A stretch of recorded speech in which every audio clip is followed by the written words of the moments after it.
Hello Raptors fans, and welcome back to Raptors Report. Today we're going to be discussing the Toronto Raptors game against the New York Knicks. But before we do that, we are going to dive back into the 2025 draft because the Toronto Raptors continue to lose games. They have lost 14 of their past 15 games.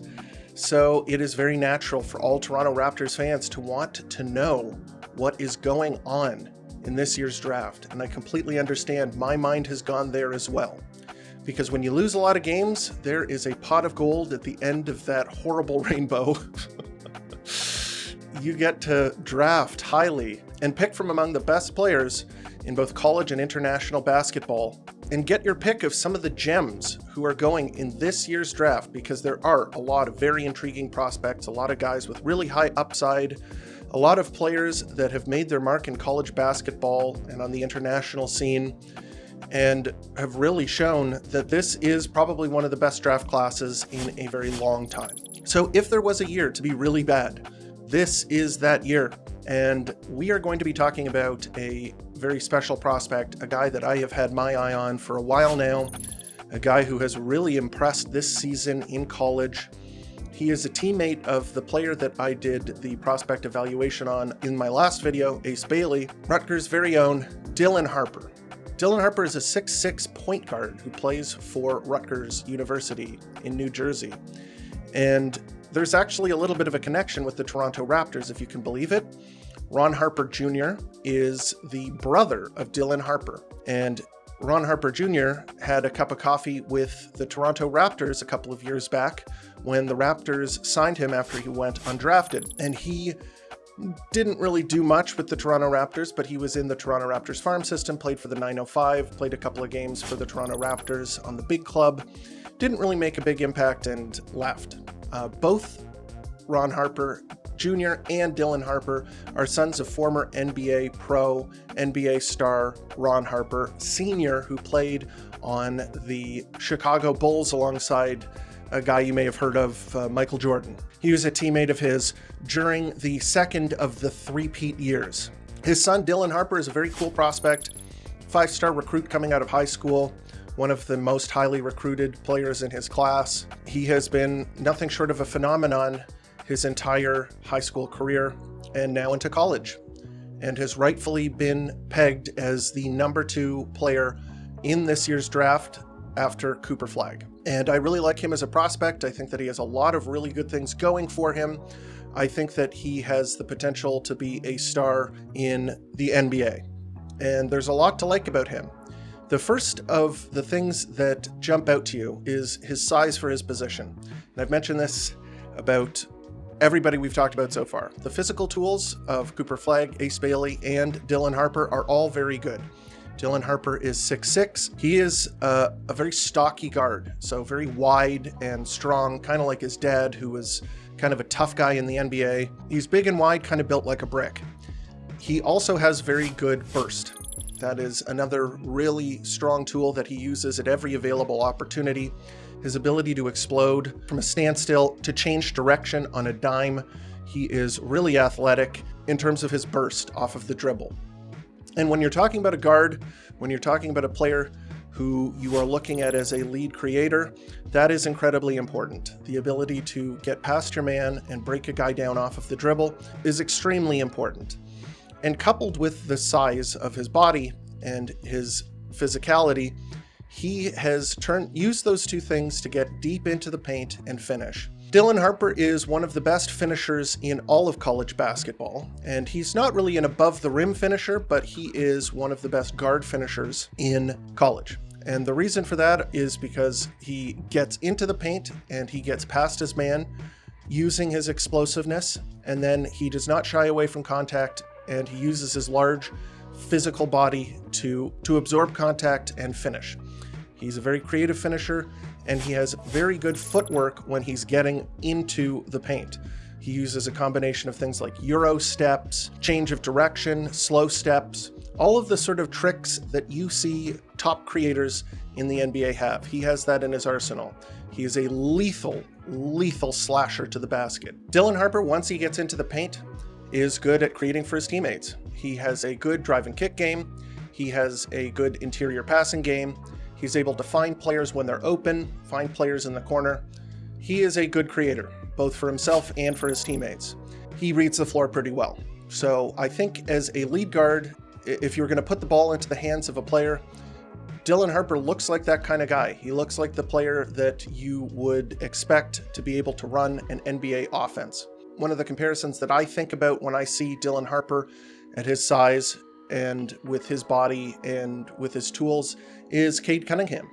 I think that there's a lot of similarities there in terms of what he can do with the ball in his hands, his attacking mentality. Of course, there's a couple of differences, but with his size and his court vision and his ability to create for himself, that's kind of a comparison that I'm seeing. A guy that could probably come in, you could put the ball into his hands, and there would probably be some growing pains, no doubt about it, but I think that he could grow into a lead creator in the NBA. That's what I would look at as his ceiling. That's obviously something that is extremely valuable in the NBA. But there are a couple of weaknesses in Dylan Harper's game. The first of which is that his shooting is kind of right now a little bit of a question mark. Dylan Harper is pretty good at creating his own shot. The shot looks okay, but I don't know if you would categorize this as a strength of his. This is something where he has been adequate rather than perhaps this is a strength of his. And as you know, in the NBA, especially at the guard position, shooting is one of the most important skills for a player to have. Three-point shooting is, the bread and butter for modern NBA offenses. And a lot of the time, guards need to pick up the slack for their team in the shooting department, because sometimes you have to carry along with you some non-shooters or some mediocre shooters. A lot of the time, you need to be the plus shooter on the team. And is that going to be a skill of his at the next level? Is he going to be one of those top three-point shooting guards in the NBA?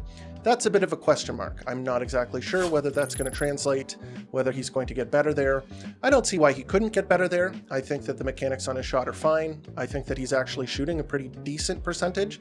It's not fantastic, but it's not horrible. His free throw percentage is, nothing to write home about, 75%. That's a little low for a guard, but it's not, a warning sign that this is like maybe we saw with Ace Bailey where he's shooting 55% from the free throw line. This is not that bad. So that is a place where he needs to get better, is in the shooting department, and I think that that could be a thing where he does improve. Another thing about Dylan Harper that is a little concerning is his lateral foot speed. As a point of attack defender, as a guy who is going to be tasked with picking up the other team's point guard, usually you want that player to have good lateral foot speed, be able to go chest to chest with the other guard when they're going around screens in isolation and that sort of thing. Or at the very least, be able to guide them into the help defense and make sure that they don't get too deep into the paint, force too many rotations. Right now, his lateral foot speed is not that good. Players have been able to get past him. A lot of the time in isolation, you want to see a player be able to stay chest to chest with the other guard and not have to turn their hips in order to stay with the player. You want to keep them on the perimeter. You don't want them to be able to get into the paint. And he hasn't really been able to do that very well. One of the good things about him is that he has good size for his position. He's more like a wing than a point guard in terms of his size. So it could be that he could play the point on offense and perhaps have a smaller player next to him who plays the point of attack, maybe with better foot speed, better lateral foot speed, better screen navigation, that can run around those screens and stay attached to the smaller, faster guards. In terms of other strengths, there are the things that go along with being a bigger guard. So if you're a point guard and you're averaging 5 rebounds a game in 33 minutes, that's very good. You want players to be able to chip in terms of rebounding. And having a large team, if you are able to have size at every position, you're going to be able to exert force on your opponents, win on the boards, you're going to be able to finish inside better, you're going to be harder to shoot over. There are a lot of different knock-on benefits from having size to position. And there's a reason why NBA GMs are so drawn to the large players at different positions. It gives you positional versatility. So Dylan Harper, if you pick him up and he runs the point, you can, as I mentioned, maybe slot him in at the 2. Where he is guards up a little bit, and then maybe you have a 3-and-D player who's a little bit smaller. Maybe a guy who's a little less ball dominant, like a Derek Fisher, if your mind goes all the way back to then. He played next to Kobe Bryant where Kobe was kind of the de facto point guard. He handled the ball, and Derek Fisher would stand on the perimeter, hit jump shots, and play defense. So there's a bunch of different things that if you are thinking about how he could fit on an NBA roster, he gives you the ability to sort of play with that position a little bit more. And that is one of the reasons that I'm kind of intrigued with him as a player. I think his positional versatility gives you a lot more options moving forward. He is one of the best finishers in college basketball. He shoots a great percentage at the rim. He can pull up and shoot. He can do a lot of things with the ball in his hands. He's very good at getting past help defense with creative dribbling and his footwork. He's able to get the ball onto the glass and finish because of his explosiveness. He's very good at getting past his man, both in isolation and using screens. He's just a really dynamic player with the ball in his hands, and creation at the NBA level is incredibly important. That's what offenses need in order to work properly. I really like Dylan Harper. I think that he is the second best prospect in this draft, at least, in the early goings of the college season after Cooper Flagg. I am been really impressed with what I've seen from him. I think that he has real star potential at the next level. And if the Toronto Raptors were drafting second overall, this is the guy who I would take. I know I covered Ace Bailey in the last video, and I know he's the favorite of many of the fans on this team because of the fit. I talked at length about how fit is maybe not as important at this stage in the Raptors rebuild. But if you were to ask me, I would say that he would be the number 2. If the Raptors were drafting second, Dylan Harper would be the guy that I pick, at least at this stage. Things are fluid, things are going to change. Every single player that is mocked to go in the top 5, I think even in the top 7, they're all freshmen. Dylan Harper, like Ace Bailey, like Cooper Flagg, they're all 18 or younger. These guys are young. So a lot can change. Even in a couple of months, you can see and look back and be like, okay, this guy's definitely taken a step. This guy's really improved, or this guy's taken a step back, etc. Things are very dynamic, and that is part of the selling point. Their ceilings are much higher. What they're good at right now, they're going to get better at. What they're not so good at, they could improve at. It's a very exciting time, and that's why there's so much excitement about this draft, is because these guys can really take some strides and become better players. So if there's a year to be bad, this is looking like the year. And guess what? The Raptors are bad. Let's talk about what happened last night with the Toronto Raptors, because they played against the New York Knicks. Not a very pretty game, especially in the second half. I think the first half started pretty well, and there were some bounce back performances. So why don't we start with one of those bounce back performances? I think he was the best player last night.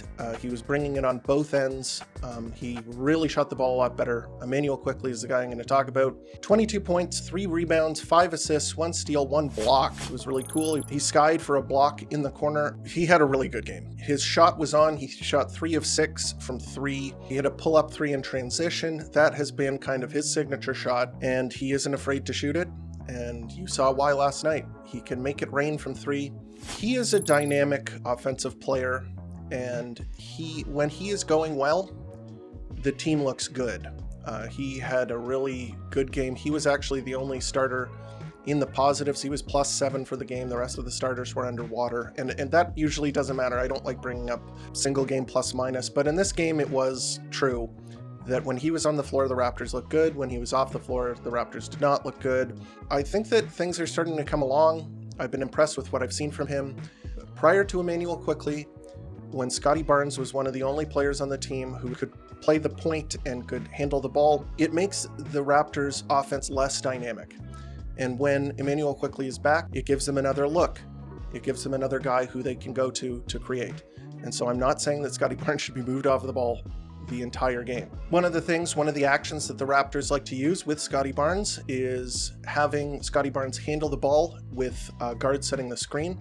And Immanuel Quickley, because of his shooting ability, is probably one of the best players to do that with. When he flares out and Scottie Barnes comes off of the Immanuel Quickley screen, he can hit him, and Quickley can punish a defense for concentrating too hard on Scottie Barnes, which has been an issue for Scottie Barnes. He has been dealing with a lot of double teams. That's a good way to punish that. And I think that there's a lot of potential there as well when Immanuel Quickley is running the point and Scottie Barnes screens for him. We've seen a bit more Scottie screening recently. He has done it with RJ Barrett a little bit. I noticed it last night.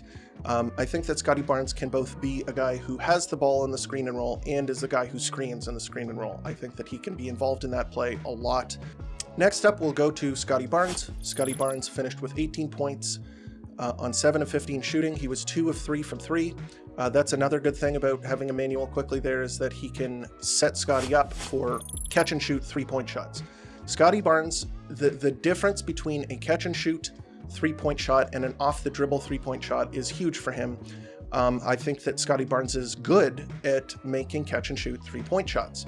I don't think that he's very good at off the dribble 3-point shots, at least yet.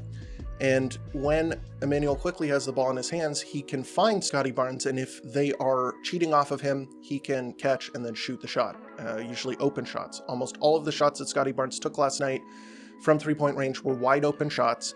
They were good shots that came within the flow of the offense. The guy is playing the right way. I criticized him earlier for his shot selection, and his shot selection has been much better recently, much better. So Quickley assisted on one of the 3-point shots that Scottie Barnes took last night. And then on another action, another pick and roll where Scottie was off of the ball, Immanuel Quickley passed it to Jakob Poeltl. The Knicks overhelped. Poeltl passed it to Scottie Barnes, who was open in the corner. He hit the 3 there. The offense is starting to make a bit more sense. Scottie Barnes is able to play the maybe secondary creator role with Immanuel Quickley there, and he is just doing a really, really good job of being a secondary scorer, secondary creator. And guess what? This guy's defense has been much, much better recently. Scottie Barnes is protecting the basket. So let's read off the stat line. 18 points on 15 shots. He was 2 of 3 from 3. He was 2 of 2 from the free throw line, 5 rebounds, 5 assists, 4 blocks. He is really taking on the role of being a help defender around the rim. That is where you see the huge strides on the defensive end, is when he's allowed to roam around. Maybe he's not attached to a perimeter player where we've seen him struggle in the past, and he is closer to the basket and making plays around the rim, blocking shots, rejecting shots. He is able to get up. His athleticism, I think, has been improving since he's recovering from the ankle injury. He's really skying and blocking shots. He's being a rim deterrent. Players are afraid to kind of score around him. He has quick feet so he can get back in transition. I'm really enjoying what he's doing on the defensive end, and he's kind of doing everything. Last night was a good, both statistical performance and I think a good performance just watching the game as well. So next up, we'll go to RJ Barrett. He had a really good first half. And then he tailed off in the second half. I think everybody sucked in the second half. Maybe it was because RJ didn't have a great second half. He finished with 16 points on 15 shots. He was 1 of 4 from 3, 1 of 2 from the free throw line, 2 rebounds, 5 assists, 2 assists, a steal, a block, 2 turnovers. So not like a nightmare game, but not a great game. And if he continued what he was doing in the first half into the second half, he would have had a great game.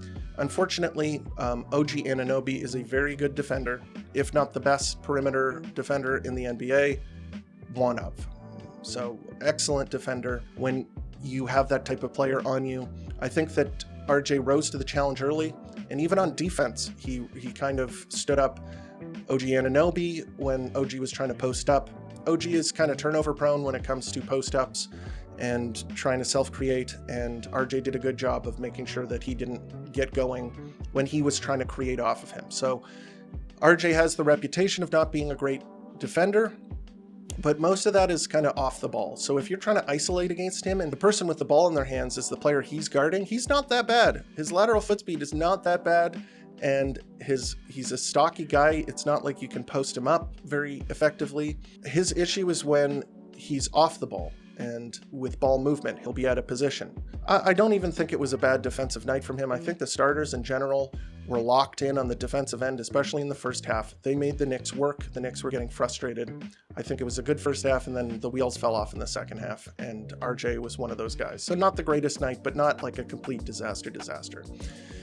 Next, we'll go to Jakob Poeltl. Jakob Poeltl has been facing some challenging bigs to guard. Brook Lopez was banging threes on him the game prior to this one, and the same went for Karl Anthony Towns. Cat had 27 points on 14 shots. Really efficient night. Poeltl is a rim protector. He can guard on the perimeter, but a lot of the time, a lot of the focus, I think, for the Raptors was on slowing down Jalen Brunson. And so they would bring Jakob Poeltl out to double him, and that would lead to open shots for some of the other Knicks players, including Karl Anthony Towns. Karl Anthony Towns was left open quite a few times from three. Karl Anthony Towns grabbed a bunch of offensive rebounds. But it's not all about Karl Anthony Towns. There were some other issues with Jakob Poeltl.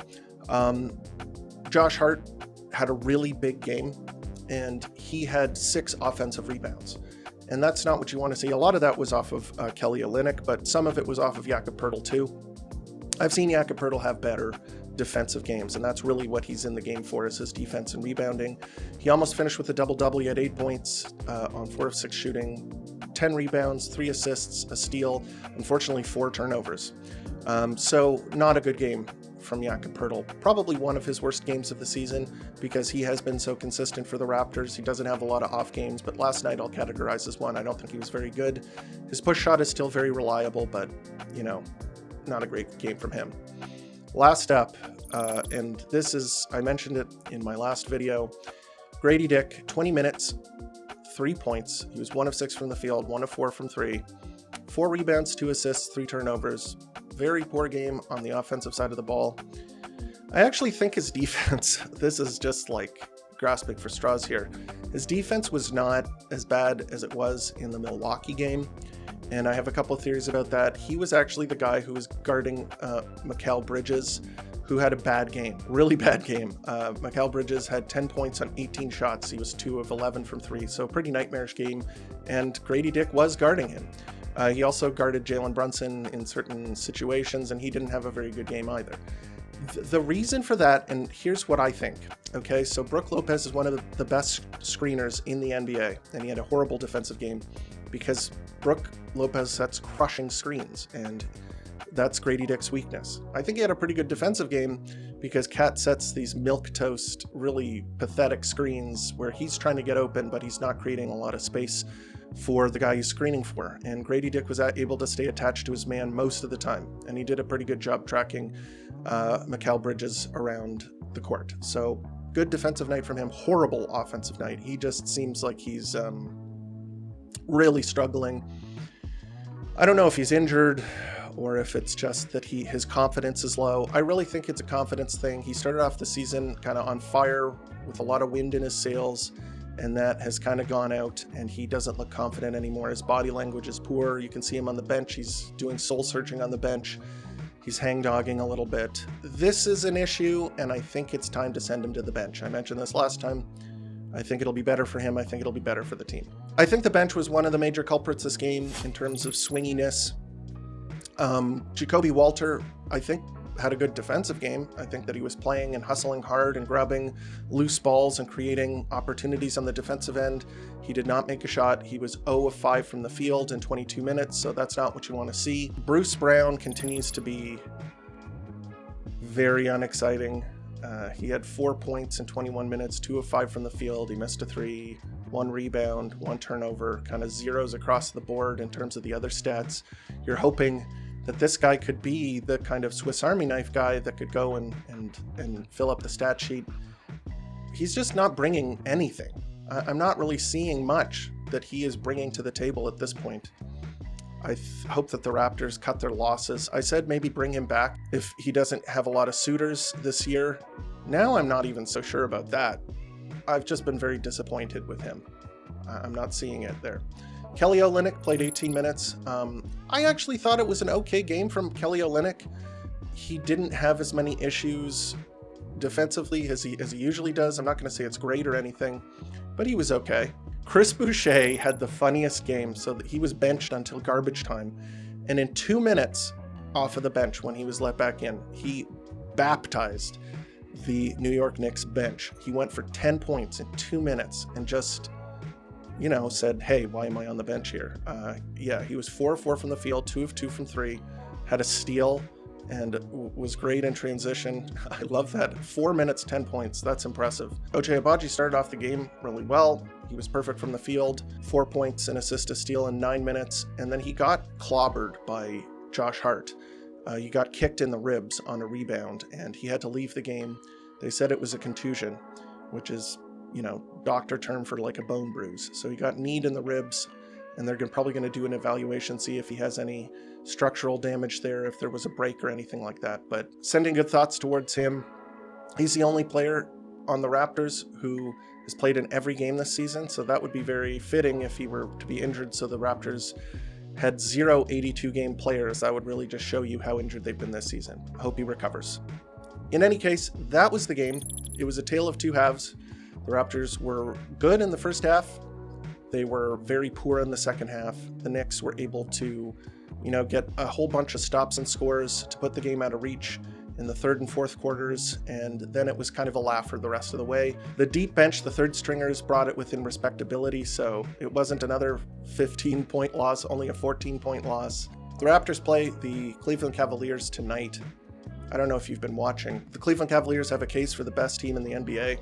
They just beat the Oklahoma City Thunder in a barn burner. Watch the highlights for that. I wasn't able to watch it. It was going on concurrently with the Raptors game. The Raptors are playing the Cavs in their building. I don't even know what the odds are for that game, but it's not looking good.